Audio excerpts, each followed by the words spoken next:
పితృదేవతల ముక్తి కోసం పరితపిస్తూ వారి వారసులు హిమాలయ పర్వత శ్రేణుల్లో ఉన్న గంగోత్రి నుంచి మొదలయ్యే గంగానది దారి కోసం ఎలా ఎదురు చూస్తున్నారో అలా గౌరవ ప్రధానమంత్రి శ్రీ నరేంద్ర మోదీ గారి రాక కోసం అభివృద్ధి లేక అప్పులతో నలిగిపోతున్న ఆంధ్ర ప్రజానికం, దాష్టికంతో దోపిడీతోటి నలుగుతున్న ఆంధ్ర ప్రజానికం, అవినీతి అప్రజాస్వామిక విధానాలతో కొట్టమిట్టాడుతున్న ఆంధ్ర ప్రజానికానికి ప్రధానమంత్రి, మన ప్రియతమ ప్రధానమంత్రి శ్రీ నరేంద్ర మోదీ గారి రాక, గంగమ్మ తల్లి భూమి మీదకు వచ్చి హిమాలయాల నుంచి భూమి మీదకు వచ్చి ఎలా సేధనిచ్చిందో మన ప్రియతమ గౌరవ ప్రధానమంత్రి శ్రీ మోదీ గారి రాక ఈ ఎన్డీఏ పునర్కలయిక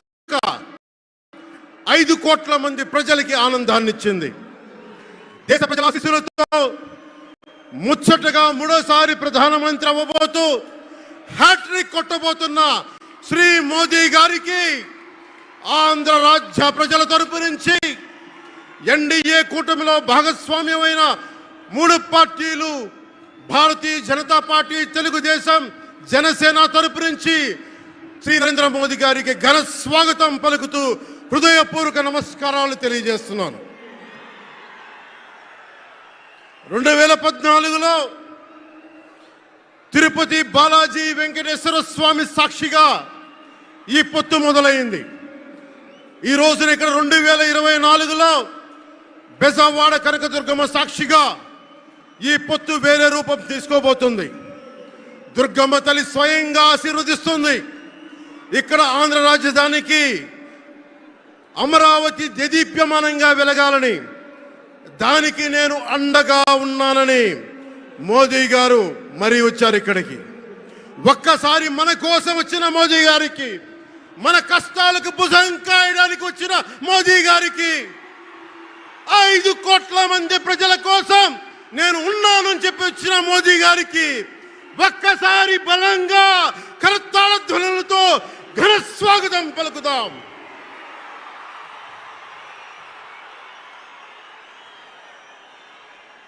(2014) తిరుపతి బాలాజీ ఆశీస్సులతో ఎన్డీఏ విజయాన్ని సాధించింది, ప్రభుత్వాన్ని స్థాపించింది.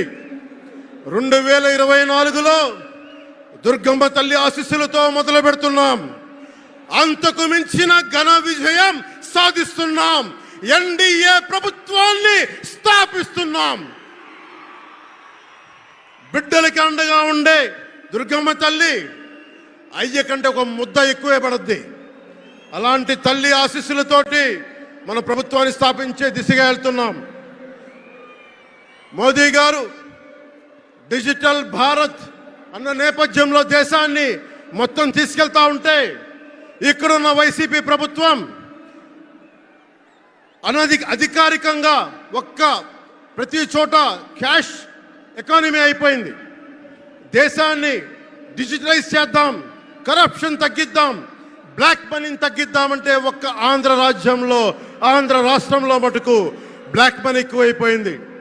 ఉదాహరణకి సారా తీసుకుంటే, ఏరక్ వ్యాపారమే తీసుకుంటే, సంపూర్ణ మద్యపాన నిషేధం అని చెప్పి వచ్చిన వ్యక్తి ఈ రోజున మద్యాన్ని సారా ముఖ్యమంత్రి కాదు, అతను ఒక సారా వ్యాపారి. అతను ఈ రోజున 1,13,580 కోట్ల రూపాయలు 5 సంవత్సరాల్లో అఫీషియల్గా అన్అఫీషియల్గా సేల్స్ అది పెట్టారు. కానీ దాన్ని అండర్ రిపోర్ట్ చేస్తూ 84,050 కోట్ల మటుకు చూపించారని చెప్తా ఉన్నారు. ఈ రోజున కేంద్ర ప్రభుత్వానికి కానీ భారతదేశపు ఎక్స్చెక్కర్కి కానీ 10,000 కోట్ల రూపాయల జిఎస్టీ ఎవేషన్ జరిగింది. అలాగే ఇసుక దోపిడీ, జేపీ వెంచర్స్ పేరు మీద ఆ బినామీలు ఎవరో తెలుసు. ఆ 5 మంది पवन जरा पुलिस के लोग उनको नीचे उतारिए उनको। बिजली के तार हैं, आप क्या कर रहे हैं वहां? Please come down.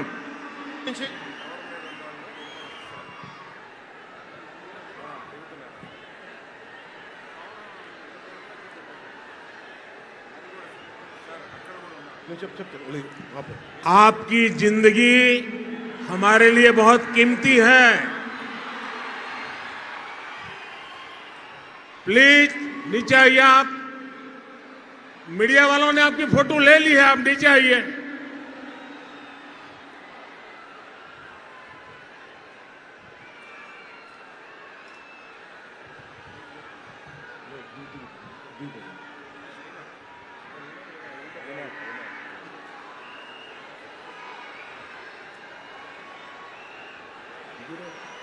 आप नीचे आइए, मेहरबान।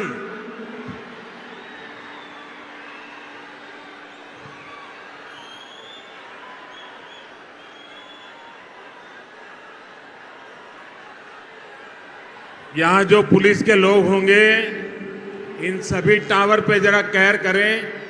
इसमें बिजली के तार हैं, अगर कुछ गलत हो गया तो हमारे लिए बहुत पीड़ादायक होगा।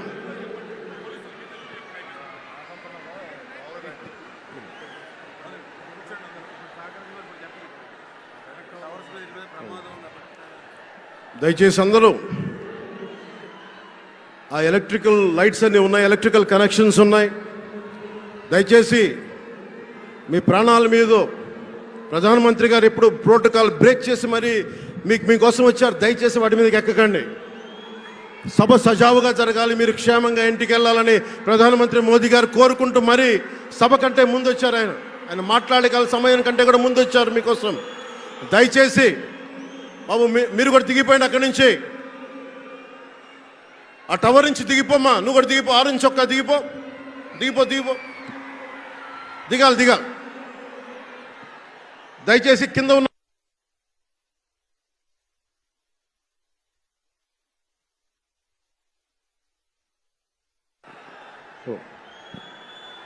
చుట్టుపక్కల ఎవరైనా టవర్స్ మీద ఎక్కుతాను దయచేసి డిస్కరేజ్ చేయండి. జేపీ వెంచర్స్ పేరు మీద జగన్ బినామీలు దాదాపు 40,000 కోట్ల స్కామ్ ఇసుక దోచేశారు. అందరూ అడిగిన వాళ్ళని, కిషన్ అనే రిపోర్టర్ని చిత్తూరులో చంపేశారు. ఇక లా అండ్ ఆర్డర్ దృష్టికి వస్తే ఆంధ్రప్రదేశ్ హైయెస్ట్ గాంజా క్యాపిటల్ అయిపోయింది. New drug capital of India అయిపోయింది ఆంధ్రప్రదేశ్. రాజ్యసభ హోంశాఖ సహాయ మంత్రి శ్రీ అజయ్ కుమార్ మిశ్రా గారు 2019 ఒక ప్రశ్నకి సమాధానంగా 2019-2021లో 30,196 ఆడవాళ్ళు అదృశ్యమయ్యారని చెప్పి స్వయాన రిపోర్ట్ చేశారు. 7,918 మంది 18 ఏళ్లలోపు యువతులు, 22,278 మంది 18 ఏళ్ల దాటిన యువతులు. దీనికి ఒక్క స్పందన లేదు ఈ ప్రభుత్వం నుంచి. ఒకవైపు ఆత్మనిర్భర్ భారత్గా, సెల్ఫ్ రిలయంట్ భారత్గా ఎక్కడి నుంచో విదేశాల నుంచి వచ్చిన సంస్థలు భారతదేశానికి వస్తుంటే ఆంధ్రప్రదేశ్కి రావాల్సిన సంస్థలు పారిపోతూ ఉన్నాయి. 2,200 కోట్ల పెట్టుబడితో సంస్థ హైదరాబాద్ తరలిపోయింది.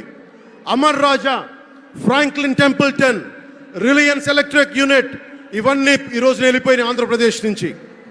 పారిశ్రామిక ప్రగతి ఒకప్పుడు 2019లో 10%, 10.24% ఉండగా ఈ రోజున -3.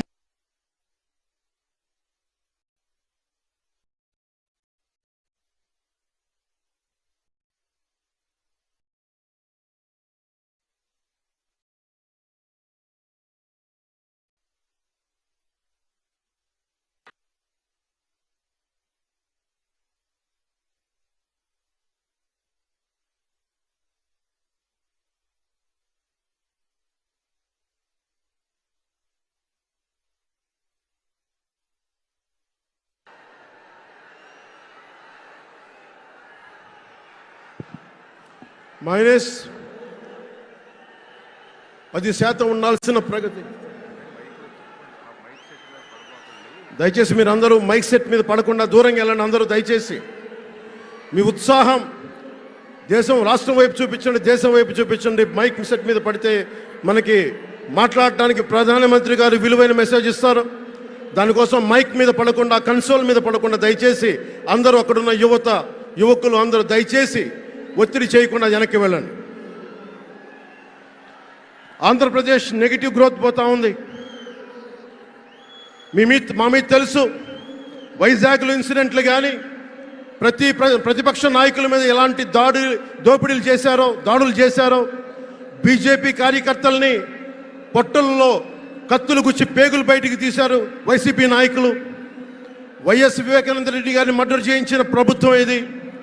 సిబిఎన్ గారిని ఇబ్బంది పెట్టిన ప్రభుత్వం అరెస్ట్ చేసి నన్ను స్వయాన అనేక పర్యాయాలు అడ్డుకున్న